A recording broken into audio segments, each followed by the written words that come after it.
তো আজকে আমরা চতুর্থ শ্রেণীর বাংলা বইয়ের পার্ট আর্ট নিয়ে আলোচনা করব আজকের এই ক্লাসের মাধ্যমে।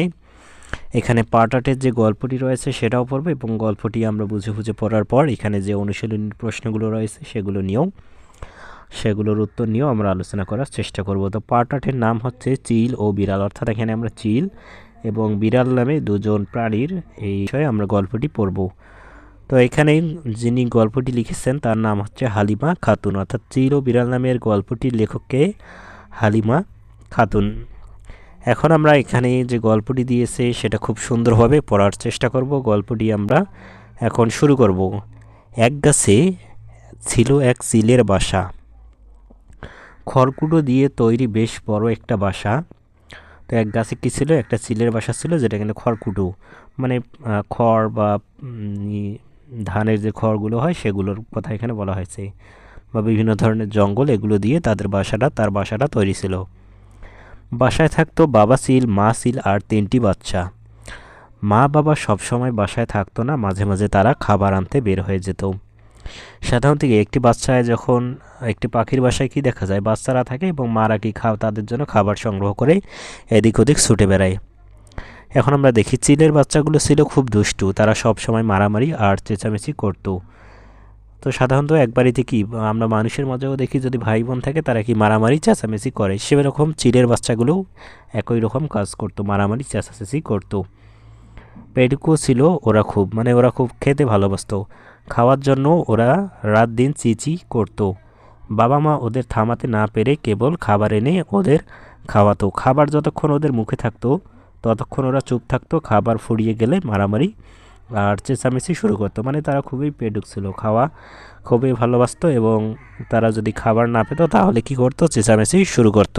তো এরপর আমরা দেখব পাশের গাছে কোকিলের বাসা। কোকিলের বাচ্চারা মার কাছে গান শিখতো। মানে ওই চিলের বাসার পাশের বাসায় হচ্ছে কোকিলের যে বাসা, সেখানে কি বাচ্চারা মার কাছে কী শিখতো, গান শিখতো। চিলের বাচ্চাদের চেঁচামেচিতে তারা অস্থির হয়ে যেত, মানে বিরক্ত হয়ে যেত আর কি। চিলের বাচ্চাদের সারাদিন চেঁচামেচি করতো, তারা বিরক্ত হয়ে যেত।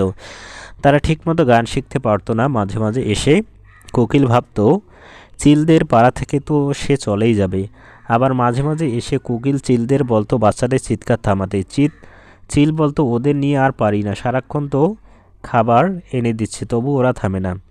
মানে এই কোকিলদের তারা এতটাই বিরক্ত করতো যে কোকিলরা না শিখতো ঠিকমতো গান শিখতে, না পারতো ঠিকমতো সে তাদের বাসায় থাকতে। তারা একসময় কি সিদ্ধান্ত নিল যে হয়তো তারা তাদের বাসা থেকে চলে যাবে, এখান থেকে চলে যাবে, এই পাড়া থেকে অন্য পাড়ায় তারা তাদের বাসা করবে। আর এখানে তারা মাঝে মাঝে কি চিলকেও কী করতো, অভিযোগ দিত যে আপনাদের বাচ্চাদের আপনারা একটু নিয়ন্ত্রণ করুন। তো এরপর দেখো, একদিন চিলেরা বাসায় নেই, এমন সময় একটা দুষ্টু বিড়াল সেখানে এসে হাজির। সেই চিলের বাসায় কি একটা দুষ্টু বিড়াল এসে হাজির। বাসার দরজা খোলা রেখে মা চিল অল্প সময়ের জন্য বাইরে গিয়েছিল। দুষ্টু বিড়ালটা বাসায় ঢুকেই চিলের একটা বাচ্চাকে তাড়া করেছে তাকে খাওয়ার জন্য। বাচ্চাটি পরি কি মরি করে চেঁচিয়ে উঠছে। মা চিল তখনই বাসায় এসে ঢুকছে। বাচ্চাকে চেঁচাতে দেখে মা ভাবলো বাচ্চা বুঝি খাওয়ার জন্য কাঁদছে। তো মা এসে দেখলো যে বাচ্চা চেঁচামেচি করতেছে। মা ভাবলো যে এরা তো সবসময় চেঁচামেচি করেই, হয়তো খাওয়ার জন্য করতেছে। এটা আর মায়ের মাথায় আসলো না যে কি তাকে বিড়াল তাড়া করেছে। না, ভালো করে তাকিয়ে দেখে কি একটা বিড়াল বাচ্চাটাকে তাড়া করছে। এখন ভালো করে তাকিয়ে দেখলো যে বাচ্চাটাকে একটা বিড়াল তাড়া করছে। এরপর দেখো, চিল তখন তার বড় বড় নখ আর ঠোঁট দিয়ে বিড়ালটিকে ধরতে গেল। চিলের সেই চেহারা দেখে বিড়াল ভয়ে দিল এক লাফ। মা বিড়ালটাকে তাড়িয়ে দিল। চিলের বাসার নিচে ছিল একটা পুকুর। বিড়াল গিয়ে পড়ল সেই পুকুরের মধ্যে। চিলের বাসার নিচে ছিল পুকুর, সেই পুকুরে কে বিড়াল পড়ল। পুকুরে পড়ে গিয়ে পানি কাদা খেয়ে বিড়াল ঢোল হয়ে গেল। ওর গাটা সব ভিজে চুপসে গেল। ও তখন সত্যি একটা ভিজে বিড়াল হয়ে গেল। তো গাছ থেকে বিড়ালটা কি পড়ে গেল এবং পড়ে কি কোথায় পড়লো, পুকুরে পড়লো। পুকুরে পড়ার ফলে তার গাটা ভিজে সে একাকার হয়ে গেল। চিলের বাচ্চারা আবার চিচি করতে শুরু করলো। চিল তখন আবার খাবার খুঁজতে বের হলো। যাওয়ার সময় ঘরের দরজা ভালো করে আটকে দিয়ে বাচ্চাদের বলল কাউকে বাসায় আসতে দিবি না। কেউ যদি এসে ডাকে বলবি মা বাবা বাসায় নেই, আর খবরদার দরজা খুলবি না। বাচ্চারা বলল আচ্ছা।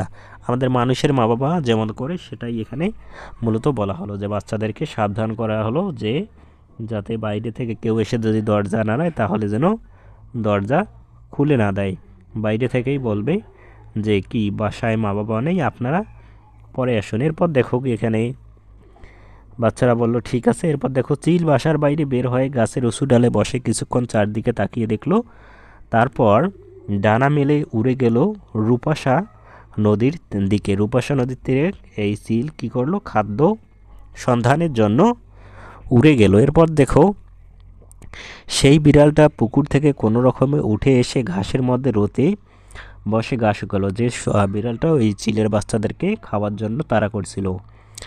আর চেটে চেটে হাত পা পেট পিঠ সাফ করলো। তারপর তারপর সে চিলের বাসার দিকে রওনা হলো। চিলের বাচ্চার চেহারাটা সে মোটেই ভুলতে পারছিল না।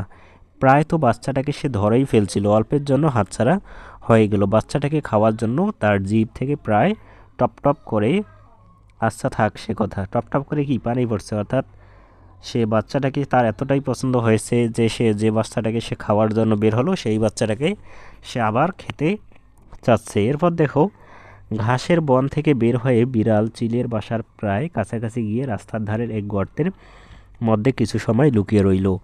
সেখান থেকে সে দেখতে পেল চিল দরজা বন্ধ করে গাছের মগডালে কিছু সময় বসে থেকে তারপর উড়ে গেল। চিল চোখের আড়াল হয়ে গেলে বিড়াল জোরে জোরে হেঁটে চিলের বাসার দিকে গেল। তো তারপর কি হলো আমরা দেখি, তারপর গাছ বেয়ে উঠে গেল তরতর করে। তারপর কি করলো বিড়ালটা, সেই গাছে উঠে গেল। এরপর দেখো কি বলা হয়েছে, উঠে গিয়ে চিলের বাসায় কড়া নাড়াতে লাগলো। বাচ্চারা বলল কে কে কে ওখানে, মানে এই বিড়ালের যেহেতু চিলের বাসার দরজা বন্ধ, এজন্য বাচ্চারা কি করলো, বিড়াল কি করলো সেখানে চিলের বাসায় দরজায় কড়া নাড়লো। এবং বাচ্চারা যেহেতু তার মা তাকে নিষেধ করে গিয়েছে এজন্য কী করলো, বাচ্চারা বলল কে ওখানে কে ওখানে, একবারে কিন্তু দরজা খুলে দিল না। তো বিড়াল ভিজে গলায় বলল আমি তোমাদের খালা গাংচিল। তো বিড়াল কি একটু মানে ছলনার আশ্রয় নিল, যে বলল যে আমি তোমাদের খালা গাংচিল, দরজাটা খুলে দে বাচ্চা, অনেক দূর থেকে এসেছি তোদের দেখতে। তোর মা কোথায় রে, তোর বাবা কোথায় রে, তাদের একটু দেখে দে, কতদিন দেখা হয়নি। বাচ্চারা বলল মা বাবা বাসায় নেই, খালা হওয়ার যেই হও দরজা খুলবে না। যেহেতু তাকে তার মা বারণ করে গিয়েছে এজন্য কি বলল, খালা পরিচয় দেওয়ার ফলেও কি হলো, চিল্লা কি বাচ্চা দরজা খুলল না। এরপর দেখো বিড়ালের তখন খুব রাগ হয়ে গেছে, যেহেতু এত কিছু ছলনার আশ্রয় নেওয়ার পরেও চিলের বাচ্চারা দরজা খুলতেছে না, এজন্য কি বিড়াল রেগে গেল। সে এক লাথি দিয়ে ওদের বাসার দরজা ভেঙে ফেলে বাসার ভিতরে ঢুকে পড়েছে। চিলের বাচ্চারা তাকে দেখে খালা না বিড়াল বলে হাউমাউ করে চেঁচিয়ে উঠছে, মানে চিলের বাচ্চারা বিড়ালকে দেখে কি ভয়ে চেঁচিয়ে উঠছে। ওদের চিৎকার শুনে আশেপাশের বাসা থেকে পাখি ছুটে এসেছে ওদের বাসায়। বাবা চিল ও মা ছিল তখন বাসায় ফিরে এসেছে। পাখি আর চিলকে দেখে বিড়াল খুব ভয় পেয়ে গেল। সে ওদিক পালাবার চেষ্টা করতে লাগলো, কিন্তু চেষ্টা করলে কি হবে, সব পাখি চারদিক দিয়ে তাকে ঘিরে ফেললো। অর্থাৎ যখন এই বিড়ালটা যখন চিলের বাচ্চাকে খেতে আসলো, দরজা ভেঙে ফেললো, তখন আশপাশ থেকে পাখিরাও তাদেরকে এই বাচ্চাদেরকে বাঁচাতে এসেছে এবং কি তাদের বাবা মাও এসে গেছে। সে এদিক ওদিক পালাবার চেষ্টা করতে লাগলো, কিন্তু চেষ্টা করলে কি হবে, সব পাখি চারদিক দিয়ে তাকে ঘিরে ফেলল। পাখিরা মিলে দুষ্টু বিড়ালকে ঠোকর মারতে গেল। বিড়াল তখন গাছ থেকে তাড়াতাড়ি নেমে চোখ বুজে দৌড় দিল। তারপর একদম উধাও হয়ে গেল কাশবনে। সে কাশবনের দিকে পালিয়ে গেল। সেই বিড়াল আর কোনো দিন চিলদের বাসার কাছে যায়নি। চিলের বাচ্চারা এখন আর চিচি করে না। কোকিলের বাচ্চারা এখন মন দিয়ে গান শেখে।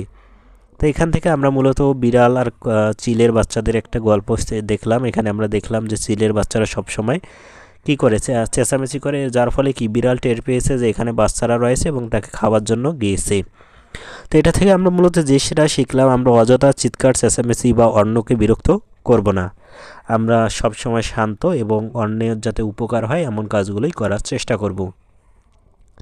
দেখো এখানে কিছু শব্দার্থ দিয়েছে, অর্থাৎ উপরে যে গল্পটি আমরা পড়লাম সেখান থেকে কিছু শব্দ এবং সেই শব্দগুলোর অর্থ দিয়েছে। যেমন আমরা দেখি অস্থির মানে হচ্ছে স্থির নয় বা বিরক্ত, তরতর করে মানে হচ্ছে স্বচ্ছন্দে ও দ্রুত গতিতে, পরীক্ষিমরি এর অর্থ হচ্ছে অত্যন্ত ব্যস্ততার সাথে, মগডাল মানে গাছের সবচেয়ে উঁচু ডাল, হাতছাড়া মানে সুযোগ নষ্ট হওয়া।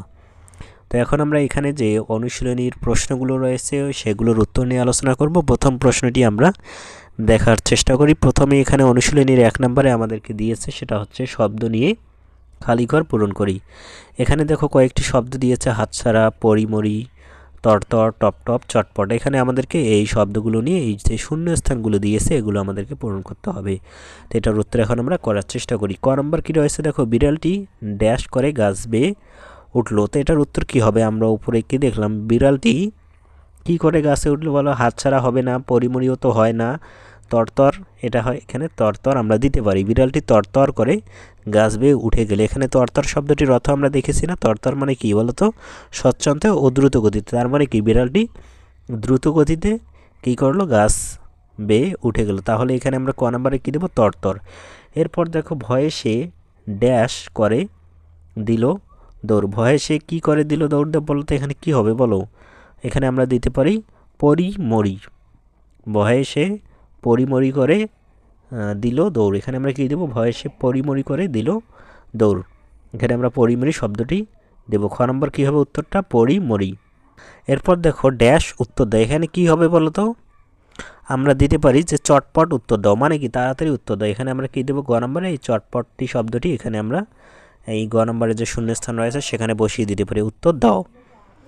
লোভে জিভ দিয়ে ড্যাশ করে পানি পড়ছে, আমরা এখানে দেব টপ টপ করে পানি পড়ছে। লোভে জিভ দিয়ে ড্যাশ করে পানি পড়ছে, কী দিব আমরা, টপ টপ করে পানি পড়ছে। এরপর দেখো উম নম্বর, বেশি লোভ করতে গিয়ে তার সুযোগ ড্যাশ হয়ে গেল, এখানে আমরা দেব হাতছাড়া। বেশি লোভ করতে গিয়ে তার সুযোগ কি হলো, হাতছাড়া হয়ে গেল।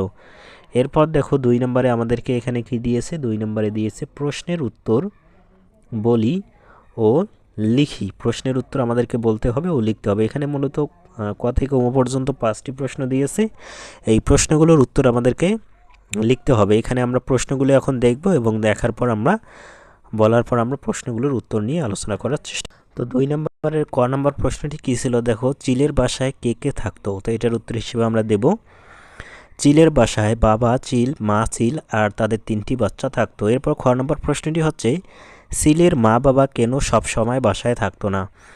তো এটার উত্তর হিসেবে আমরা দেব, চিলের মা বাবা বাচ্চাদের জন্য খাবার খুঁজতে মাঝে মাঝে বাসার বাইরে যেত, তারা সব সময় বাসায় থাকতে পারতো না। তাহলে কেন বাসায় থাকতে পারতো না, খাবার খোঁজার জন্য তারা বাসার বাইরে যেত, এজন্য তারা বাসায় থাকতে পারতো না। এরপর গ নম্বর প্রশ্নটি দেখো, কোকিলের বাচ্চারা কেন ঠিকমতো গান শিখতে পারতো না। তো এটার উত্তর আমরা হিসেবে আমরা দেব, চিলের বাচ্চাদের সবসময় মারামারি আর চেঁচামেচির কারণে কোকিলের বাচ্চারা অস্থির হয়ে যেত, তাই তারা ঠিকমতো গান শিখতে পারতো না। এরপর ঘ নম্বর প্রশ্নটি ছিল, বিড়াল নিজেকে পাংসিল না, এখানে গাংসিল হবে মূলত, বললো কেন। তো এটার উত্তর হিসেবে আমরা দেব, বিড়াল চিলের বাচ্চাদের ধোঁকা দিয়ে বাসার ভেতর ঢোকার জন্য এবং বাচ্চাদের বিশ্বাস অর্জন করতে নিজেকে তাদের খালা, পাংসিল হবে না, এখানে গাংসিল হবে, গয় আকার অনেশ্বর, গাংসিল বলে পরিচয় দিয়েছিল। এটা হচ্ছে তোমাদের ঘ নম্বর যে প্রশ্নটি ছিল সেটার উত্তর। এখন আমরা এখানে উম নম্বর যে প্রশ্নটি রয়েছে সেটার উত্তর নিয়ে আলোচনা করব।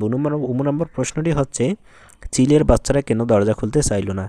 তো এটার উত্তর হিসেবে আমরা কি দেব, চিলের মা বাবা বাসা থেকে বের হওয়ার সময় কড়া নির্দেশ দিয়ে গিয়েছিল যে তারা না আসা পর্যন্ত যেন কেউ দরজা না খোলে। মা বাবার সেই কথা মেনে চলার জন্যই বাচ্চারা দরজা খুলতে চায়নি। এটা হচ্ছে তোমাদের 2 নম্বর যে প্রশ্ন সেটার উত্তর। তো এখন এখানে আমাদেরকে দেখো 3 নম্বরে একটি কাজ দিয়েছে, সেটা হচ্ছে গল্পটি নিজের ভাষায় বলি। তো এটা যখন তোমরা যখন পড়বে তখন নিজেদের ভাষায় গল্পটি বলার চেষ্টা করবে। তো গল্পটি তো আমরা শুরু থেকে শেষ পর্যন্ত পড়লাম, তো তারপরেও গল্পটি তোমরা কিভাবে বলবে তার একটি নমুনা উত্তর আমি দিচ্ছি। দেখো, গল্পটা যদি তোমরা নিজেদের ভাষাও বলতে চাও তাহলে তোমরা এভাবে বলতে পারো, এক গাছে এক চিল পরিবার বাস করত, তাদের বাচ্চারা খুব দুষ্টু ও শোরগোল প্রিয় ছিল, যার কারণে পাশের বাসার কুকিল ছানাদের গান শিখতে অসুবিধা হতো। একদিন মা চিল বাইরে গেলে একটি দুষ্টু বিড়াল চিলের বাসায় ঢুকে একটি বাচ্চাকে ধরার চেষ্টা করে, কিন্তু মা চিল এসে বিড়ালটিকে তাড়া করলে সে পুকুরে পরে ভিজে।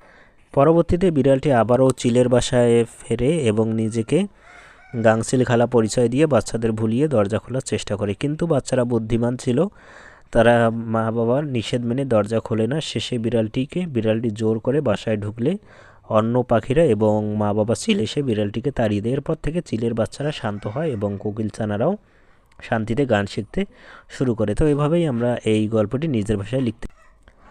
তো এরপর দেখো 4 নাম্বার যে আমাদেরকে একটি কাজ দিয়েছে, সেটা হচ্ছে আগের বাক্যের সাথে মিল রেখে পরের বাক্য লিখি। মানে এখানে আগে একটি বাক্য দিয়েছে, সেটার সাথে মিল রেখে আমরা পরবর্তী বাক্যটি কী হতে পারে সেটা আমরা লিখবো। একটি আমাদের জন্য দিয়েছে, দেখো আমরা দেখি ক নাম্বার, বিড়ালটি পালানোর চেষ্টা করলো কেননা অন্য পাখিরা তাকে তাড়া করছে। মানে এই বাক্যটির সাথে এই বাক্যটি মিল রেখে একটি বাক্য তৈরি করা হলো। তো উপরের গল্প অনুযায়ী কিন্তু এই বাক্যগুলো আমাদেরকে লিখতে হবে। দেখো এখানে খ নাম্বার দিয়েছে, আমি আরও খেতে চাই কেননা ড্যাশ। তো এগুলোর উত্তর এখন আমরা দেখি কেমন হবে। তো খ নাম্বার বাক্যটি আমরা কিভাবে লিখব, আমি আরও খেতে চাই কেননা খাবারটি খুব সুস্বাদু হয়েছে। এরপর দেখো গ নাম্বার, আমি বৃষ্টিতে ভিজে গেছি সেজন্য, এখানে ড্যাশের জায়গায় এগুলো তোমরা লিখে দিবে, আমার এখন খুব ঠান্ডা লাগছে। এরপর দেখো ঘ নাম্বার, রাতে ঝড় হয়েছে তাই রাস্তার ডালপালা ভেঙে পড়ে আছে। উম নাম্বার হচ্ছে গাছগুলো ভেঙে পড়েছে কারণ প্রচণ্ড বেগে বাতাস বইছিল। এরপর চ নাম্বার দেখো, বিড়ালের পেট ফুলে ঢোল হয়ে গেছে ফলে তার হাঁটতে খুব কষ্ট হচ্ছে। এটাই মূলত তোমাদের 4 নাম্বার উত্তর। তো এখানে ড্যাশগুলোর জায়গায় তোমরা আমি যে বাক্যগুলো দিয়েছি সেগুলো তোমরা বসিয়ে দিতে পারো। এরপর আমরা 5 নম্বরে যে আমাদেরকে একটি কাজ দিয়েছে সেটা নিয়ে আমরা আলোচনা করব। 5 নম্বর কাজটি হচ্ছে কি বলতো, শেষে বিরামচিহ্ন বসিয়ে বাক্যটি আবার লিখি। মানে এখানে কোথায় বিরামচিহ্ন হবে, কোথায় দাড়ি হবে, বা কোথায় সেমিকোলন, কোথায় প্রশ্নবোধক চিহ্ন হবে, এগুলো লিখে আমাদেরকে এই বাক্যগুলো আবার এখানে ডান পাশের যে ঘরগুলো রয়েছে এখানে লিখতে হবে। তো আমরা দেখি। তো দেখো প্রথম বাক্যটি কী ছিল, তোমার কলমটি আমায় দেবে। মানে এটা প্রশ্ন করা হয়েছে, আমরা কি দেব, তোমার কলমটি আমায় দিবে। এটা লেখার পর আমরা প্রশ্নবোধক চিহ্ন দেব, কারণ এটি একটি প্রশ্নবোধক বাক্য। এরপর দেখো, এবার চলো খেলতে যাই, এটা হচ্ছে একটি বিবৃতিমূলক বাক্য। তাহলে এটা আমরা কি দেব, এবার চলো খেলতে যাই, এরপরে আমরা একটি দাড়ি দেব। কে ওখানে, এখানে প্রশ্ন বুঝিয়েছে, আমরা একটি প্রশ্নবোধক চিহ্ন দেব। এত সুন্দর পাখি একটি আশ্চর্যমূলক বাক্য, এই জন্য আমরা কি দেব, বিস্ময়সূচক একটি চিহ্ন এখানে দেব, এত সুন্দর পাখি। এরপর দেখো, বাচ্চারা বলল আচ্ছা, বাচ্চারা বলল আচ্ছা, এটা আমরা উদ্ধৃতি চিহ্ন দ্বারা এই আচ্ছাটাকে দিব। কারো কোনো কথা যদি বলা হয় সরাসরি তুলে ধরা হয় তাহলে কি উদ্ধৃতি চিহ্নের মধ্যে সেই কথাটি দেওয়া হয়। বৃদ্ধ লোকটি আমার নাম জানতে চাইলেন, তো এটার উত্তর হিসেবে আমরা কি দেব, বৃদ্ধ লোকটি আমার নাম জানতে চাইলেন, এরপর একটা দাড়ি আমরা দেব, কারণ এটি একটি বিবৃতিমূলক বাক্য। রিনা কত সুন্দর গান করে, এটাও একটা বিবৃতিমূলক বাক্য, বা এটা আমরা কি বিস্ময়সূচক বাক্য দিতে পারি। রিনা কত সুন্দর গান করে, রিনা কত সুন্দর গান করে, আমরা একটি বিস্ময়সূচক চিহ্ন দেব। আমি আজ ছবি আঁকবো না, এটি একটি সাধারণ বাক্য, এজন্য আমরা কি দেব, এর শেষে একটা দাড়ি দেব। এটাই মূলত তোমাদের এটার উত্তর। তো এরপর আমরা পরবর্তী আমাদের যে একটি কাজ দিয়েছি 6 নাম্বার, সেটা হচ্ছে শব্দ সাজিয়ে বাক্য তৈরি করি, এটার উত্তর নিয়ে আমরা আলোচনা করব। তো এখানে মূলত আমাদেরকে যেটা করতে হবে, দেখো থাকতো বাসায় বাবা মা সব সময় না, এখানে আমাদেরকে যেটা হবে, এলোমেলোভাবে শব্দগুলো দিয়েছে, এই শব্দগুলো আমাদেরকে সাজাতে হবে, সাজিয়ে একটি অর্থপূর্ণ শব্দ লিখতে হবে। যেমন এখানে মারামারি চিলের কত বাছরা, মানে এটা কিন্তু একটা সেন্টেন্স বা বাক্য নয়, এটা কোনো অর্থ দিচ্ছে না, আমাদেরকে এগুলো সাজিয়ে একটা অর্থপূর্ণ বাক্য লিখতে হবে। আবার এখানে দিয়েছে অনেক এসেছি থেকে তোদের দেখতে দূরে, দেখো এগুলো কি কোনো বাক্য হচ্ছে না, এগুলো কোনো বাক্য হচ্ছে না। এরপর দেখো উম নাম্বারে কি দিয়েছে, ঘ নাম্বার, লাভ পড়লো মধ্যে বিড়াল পুকুরে দিয়ে। এরপর উম নাম্বার, কি চিনতে পারছো তুমি আমাকে, মানে এগুলো এলোমেলোভাবে দিয়েছে, আমরা এখন এগুলো সাজিয়ে লিখি। দেখো ক নাম্বারটা আমরা কি লিখবো, সাজিয়ে লিখলে হবে মা বাবা সব সময় বাসায় থাকতো না। এরপর খ নাম্বারটি যদি তোমরা সাজিয়ে লেখো তাহলে লিখবে চিলের বাচ্চারা মারামারি করতো। গ নাম্বারটা যদি সাজিয়ে লেখো লিখবে অনেক দূর থেকে তোদের দেখতে এসেছি। এবং ঘ নাম্বারটা যদি তোমরা সাজিয়ে লেখো তাহলে হবে বিড়াল পুকুরের মধ্যে লাফ দিয়ে পড়লো। আর সবশেষে উম নাম্বারটি যদি তোমরা সাজিয়ে লেখো লিখবে তুমি কি আমাকে চিনতে পারছো।